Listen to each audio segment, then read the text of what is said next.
नमस्कार, আমি ডক্টর মধুসূদন পাল, consultant dermatologist. আজ topic of discussion vitiligo. Vitiligo একটা ক্রনিক ডিজিজ যেখানে ডিপিগমেন্টেশন অফ দ্য স্কিন হয়, অর্থাৎ মিল্কি হোয়াইট অফ স্কিন হতে পারে।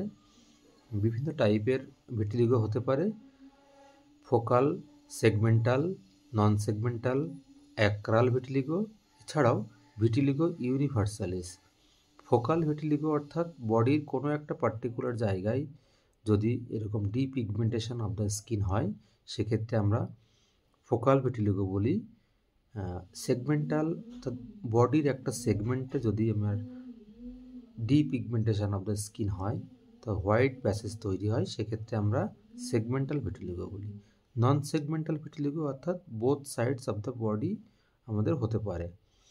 এছাড়া অ্যাক্রাল ভিটিলিগো আছে। অ্যাক্রাল ভিটিলিগো হাতে, পায়ে এবং প্রাইভেট পার্টে হতে পারে।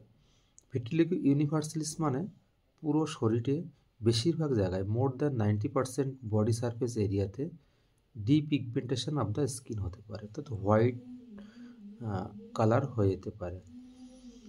এবার আসি diagnosis. Basically vitiligo diagnosed by clinically diagnosis হয়ে যায়। কিছু ক্ষেত্রে উডস ল্যাম্পস এক্সামিনেশন করা হয়। এছাড়াও আমরা বায়োপসি করে ভিটিলিগো কনফার্ম করতে পারি। এবার আসি ট্রিটমেন্ট খুব lengthy treatment. Topical corticosteroid, systemic corticosteroid, topical calcineurin inhibitor অর্থাৎ ট্যাক্রোলিমাস, এছাড়াও সোরালেন ইউজ করতে পারি, আমরা ফটোথেরাপি ইউজ করতে পারি এবং এক্সাইমাল লেজার ইউজ করতে পারি। ডিপিগমেন্টেশন থেরাপি, যেখানে আমাদের বেশিরভাগ জায়গায় ডিপিগমেন্টেশন হয়ে গেছে, সেখানে আমরা ডিপিগমেন্টেশন থেরাপি করতে পারি।